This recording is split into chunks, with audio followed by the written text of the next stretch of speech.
rate of aftershocks from what we're recording. And from that, we have about an 80% chance of at least one magnitude 5, and about a 9% chance that something larger than 6.4 could occur over the next week. That's just saying this is a big sequence, which shouldn't be surprising anybody who's been watching what's been going on for the last 2 hours. We also have locations on some of them, and that's where we were trying to get up this this map here. And it's interesting, it does look like we might be seeing 2 different faults. Okay. Yeah, if you would do that. So the main shock was actually located in the middle, at that intersection between those 2 strands. And so we think the main fault was rupturing down towards the southwest, which would have focused the energy towards Ridgecrest. But then there's also a second fault that seems to have been activated going up to the northwest.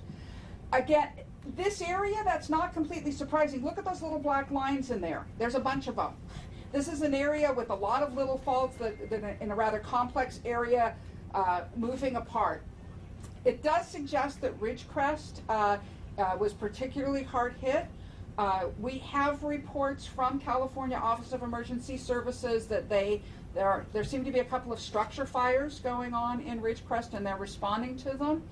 There is also a small community called Trona, which is even closer to the ruptures, and it's on a dried lake bed.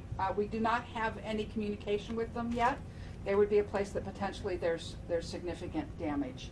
And so I said we're seeing at least 2 faults involved. This area is characterized by robust sequences, so we expect to be seeing a lot of earthquakes today, and some of them could be damaging. Probably at least one more will be damaging. Kern County just tweeted something that suggested that they were anticipating a quake in 15 minutes. This tweet came out a little while ago. There is nothing that gives us the time of a particular event. Now, I'm going to tell you, I think there will be a magnitude 5 today. I did that on the day of Northridge, and when it happened, people said, "You predicted the earthquake," and I said, "I predict rain in Kauai too."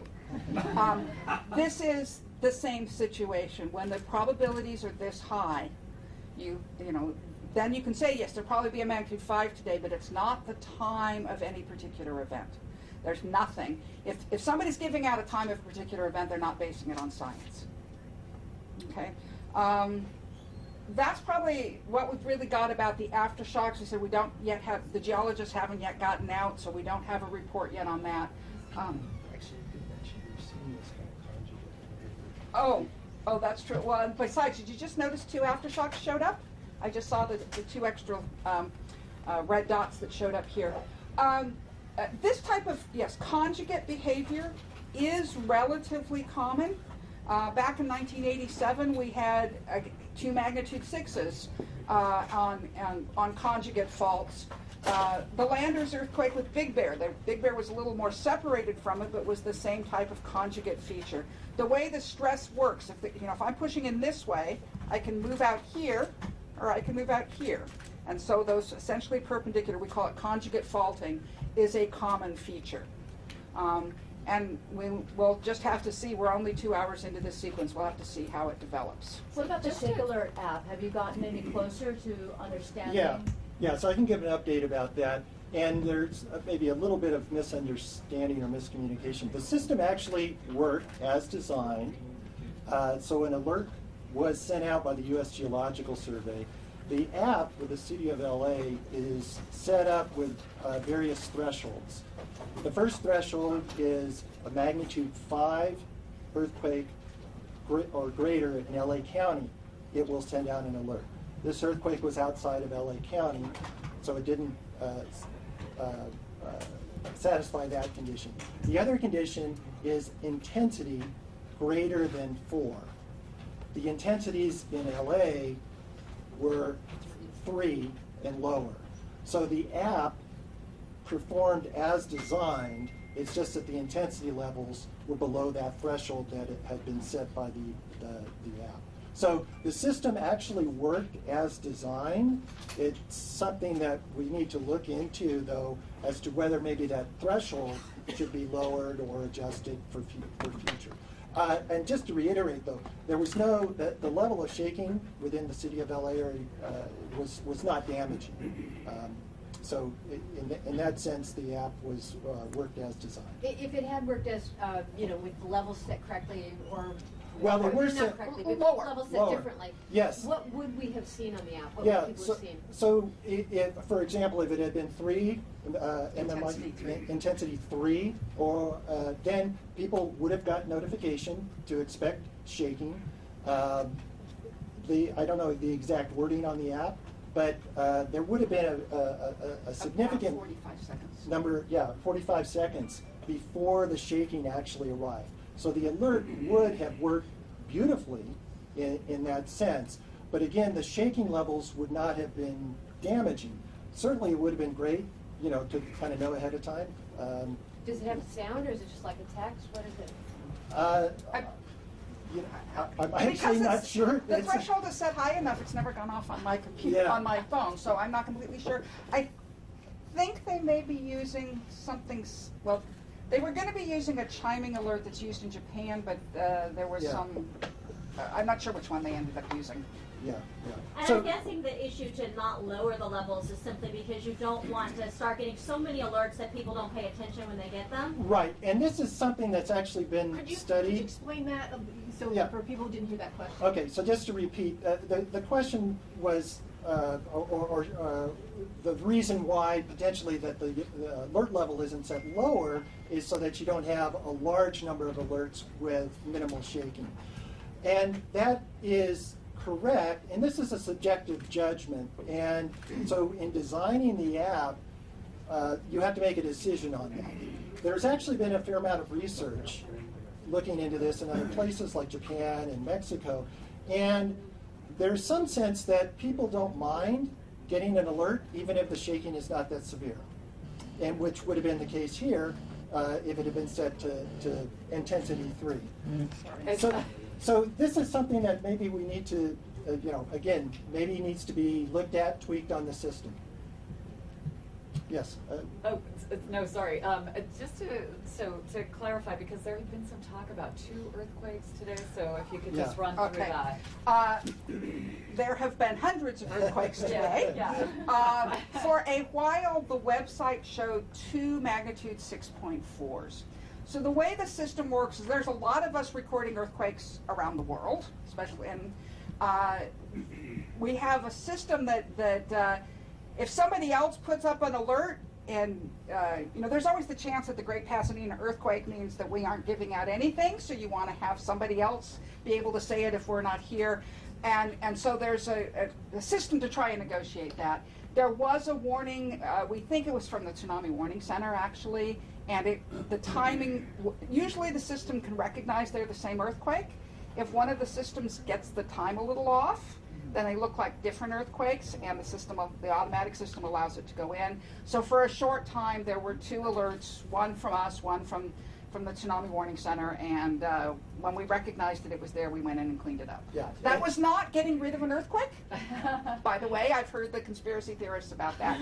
It's just that we cleaned it up. Right, and just to clarify, additionally, we had been just talking about 2 faults and so forth.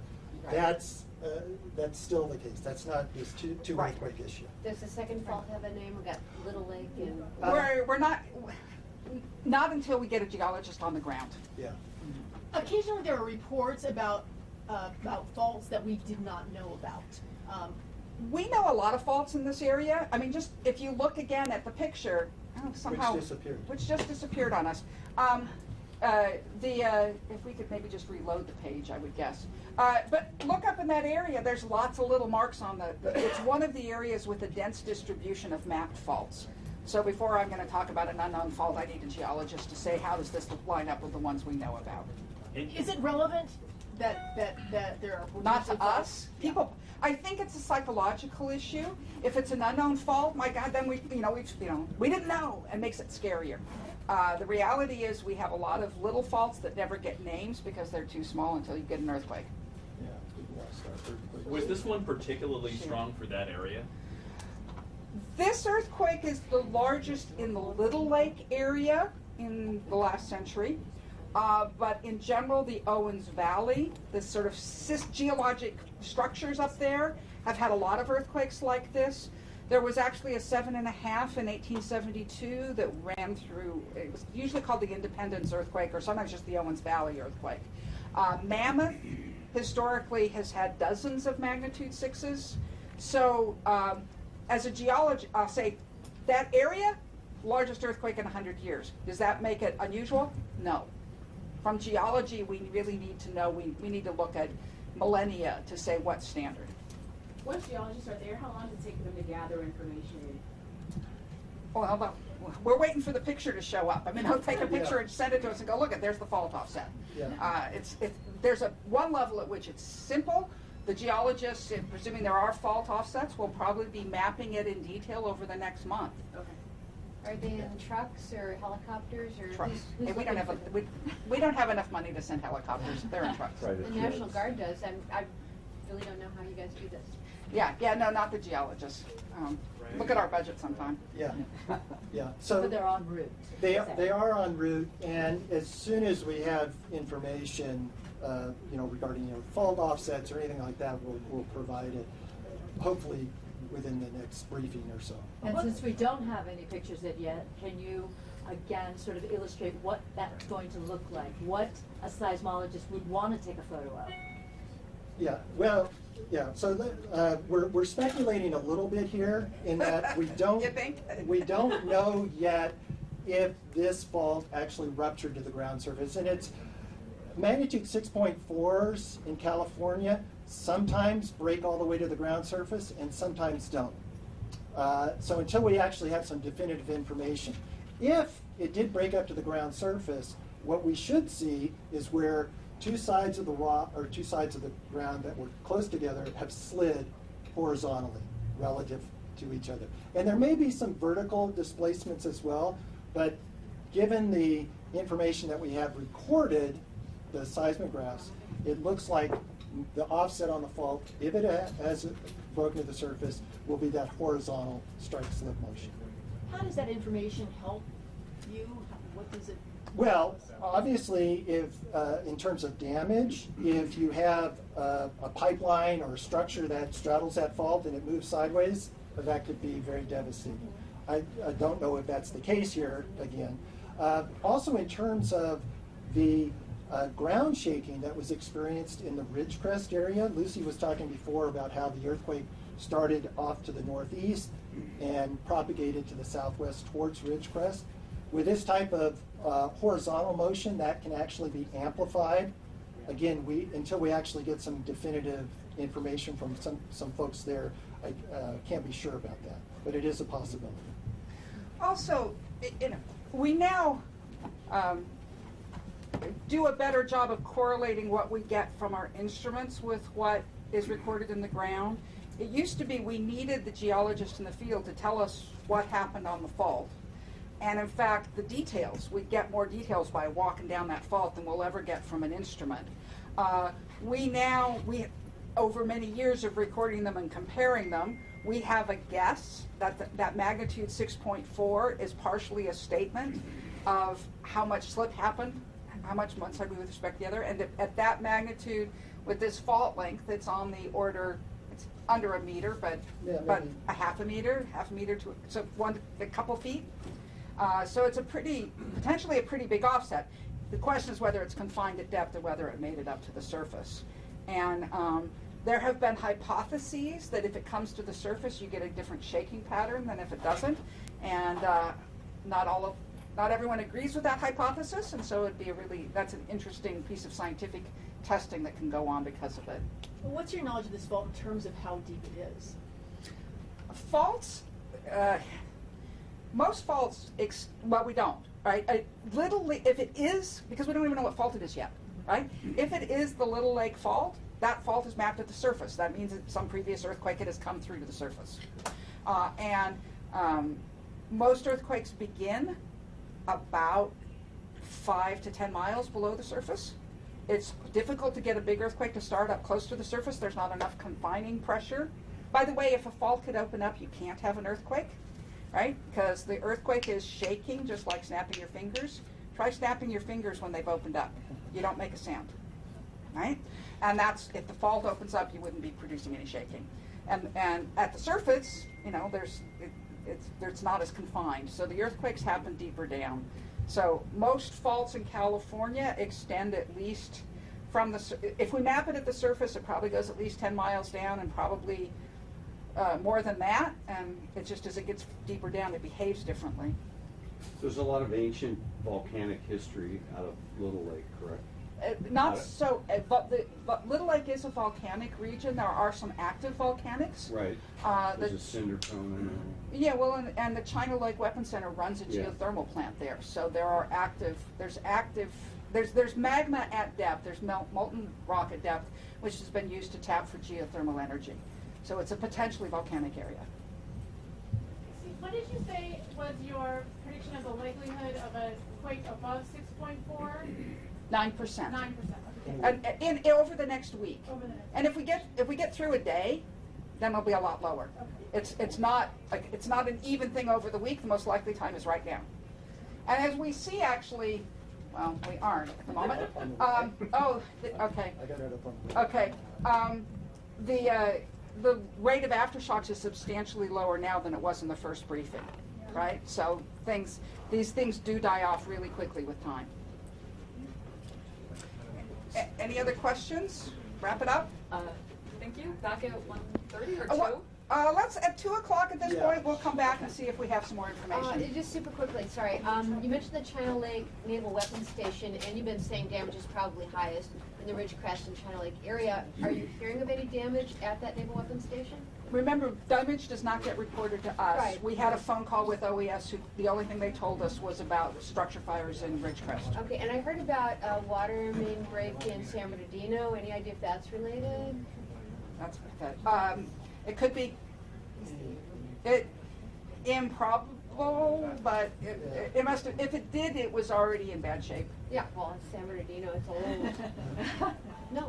Yeah, no, Yeah. same here. See you at LA. 2 o'clock. Okay, so 2 o'clock. Thank you so much.